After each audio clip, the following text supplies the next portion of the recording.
Hello, everyone. Welcome to Durrett's Take. It's that time of the week where I go over my NFL predictions for this week, for week 9. Let's get started with the Thursday night football game tonight between the Titans and the Steelers, who are 2.5 point favorites. Um, Titans rookie quarterback Will Levis looks really good in his debut, just like I predicted. Pat myself on the back for that. Now, with some game film on him, let's see if Steelers coach Mike Tomlin can dial something up to make things hard for Levis. The Steelers' defense would be more of a challenge than the Falcons' defense. No offense to them. Um, Now, on the offensive side, Steelers quarterback Kenny Pickett injured his ribs, but he says it's fine. He's cleared. He's good to go. Whether it's him or it would have been Mitchell Trubisky, either or, I'm not sure if the offense can put up enough points. I feel both offenses will struggle in this game, so whichever defense makes the most plays, preferably the type of plays that lead to automatic points for the team, wins the game. I think that will be the Steelers as they get a close win at home here. I have them winning 16-14. Okay, now for the Sunday games. Let's start off with the Germany game between Dolphins and the Chiefs, who are 1.5 point favorites. A lot is on the line here. The loser will probably not get the 1 seed and not have home field advantage for the postseason. This is also the first time Dolphin star receiver Tyreek Hill is playing against his former team, so a lot of emotions in this game. I think the Dolphins will be contained for the most part, but there will be a few chunk plays that the Dolphins get, whether it be Hill or Waddle or whoever. For the Chiefs, since they got embarrassed by the Broncos last week, I imagine they come out sharper on offense, and I think the Chiefs rebound and get a close victory in Germany. I have them winning 20-17. Next, you got the Seahawks versus the Ravens, who are 6 point favorites. On paper, this seems like a good matchup, and it could end up that way, but I think the Ravens should win this one. West Coast teams traveling east to play early is always a factor. Then, the Seahawks quarterback Geno Smith has had turnover issues this season. Despite putting up some good numbers, he's had turnover issues. And the number one defense in the NFL, which right now is Baltimore, can easily take advantage of that. So the Ravens win, and I think they cover. I have them winning 24-10. Next, you got the Cardinals versus the Browns, who are 8 point favorites. The Cardinals are done with Joshua Dobbs as they trade him to Minnesota. So now rookie quarterback Clayton Tune will get us the chance to show what he can do before they potentially bring Kyler Murray back. And the Browns defense will and should have a field day, and the defense alone can carry them in this game no matter how good or bad PJ Walker plays. I have Cleveland winning 20-9. Next, you get the Buccaneers versus the Texans, who are 3 point favorites. This is one of the hardest games for me to predict this week, in my opinion.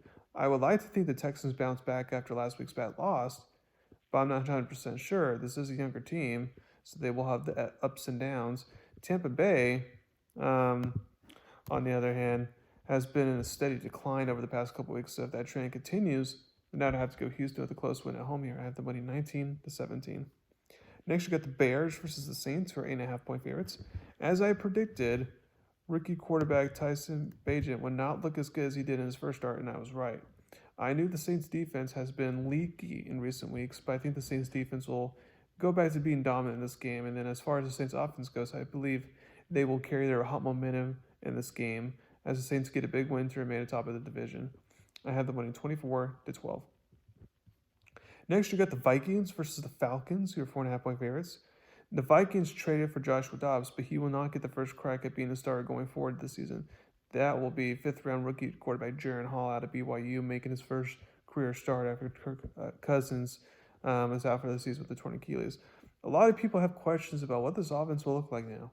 As someone who has watched a lot of Jaron Hall tape and games in college, I will tell you this. Give him a good enough pocket, then he can do damage. If the defenses contain him, he can get out of the pocket, then that would also spell trouble for Atlanta. I do think head coach Kevin O'Connell will come up with a good game plan for Hall. Now, as for Atlanta, since it's the Taylor Heineke show now, with Desmond Ridder being benched, I expect the Atlanta Falcon offense to operate much better, like it did in the second half last week. Now, as far as who wins, I'm not sure because there is a lot of question marks to this game in a lot of areas, but I'll just go with the home team to win here. I have them winning 21-17. Next, we get the Rams versus the Packers, who are 3.5 point favorites. If Rams quarterback Matthew Stafford was not injured, I would take the Rams to win this game in a heartbeat. Now, he is just day-to-day, so there's a chance he could play, although they elevate a practice squad quarterback, which is never a good sign. To me, I feel like with the Rams, being 3-5, this is basically a game where it's like, okay, if we want to have any shot of sneaking in as a wild card team, we have to win this game. And it's a game that, is very winnable. So I do feel like if Matt Stafford's able to go, he will. If not, it'd be Brent Rippon. I feel like either way, I feel like the Rams will get a big time win here to since they have more points to it versus the Packers, where they traded a good defensive back. They can already kind of tell the writings on the wall, and Jordan Love ain't gonna take them anywhere this year. I have Rams winning 17-14. Next, you got the Commanders versus the Patriots, who are 3.5-point favorites. Washington were sellers at the trade deadline and trade away their two best players on the defensive line to make a bad defense worse now. Patriots quarterback Matt Jones and the Patriots offense should actually look really good this week. And I feel on the other side of the ball, I feel like Washington's offense, who gives up a lot of sacks to begin with, I feel like they're going to struggle against Bill Belichick, since Bill Belichick makes young quarterbacks, rookie quarterbacks, struggle. So Patriots get the win, and I think they cover. I have the money 20-13. Next, you got the Colts versus the Panthers. Colts 2.5-point favorites. I know the Panthers finally won a game last week.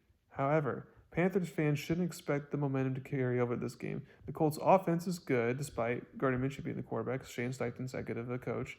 And the defense at times will have its moments of goodness. The Panthers' offense is still struggling. They didn't even score a touchdown last week. And I feel that will continue as the Colts get the road win. I have Colts winning 24-13. Next, you get the Giants versus the Raiders, 1.5-point favorites. The Raiders owner had the guts to fire head coach Josh McDaniels and the GM. I feel it was the right move. Now, most people will say that because of this move, the Giants is the play here. And it could be, but I think Vegas wins. It's been reported that a lot of players were frustrated with McDaniels and wanted him gone. So I feel like with him gone, they'll play with a better sense of urgency. They'll play with more joyfulness, which could be a factor. And then also, Giants looks like they may be starting third-string quarterback DeVito, who had -7 pass yards last week. So I don't trust him for nothing. So therefore, I feel like Vegas can win this game. And I feel like they'll win it in a low-scoring game, 13-7. Next, you get the Cowboys versus the Eagles, 3-point favorites. Can the Cowboys finally get over the hump and beat a top team in the NFC, especially on the road? It all depends on Cowboys quarterback Dak Prescott. If he plays a clean game, they have a good shot. If he has 3 turnovers like he did versus the 49ers, it will be a long day. The Eagles, however, better be careful here.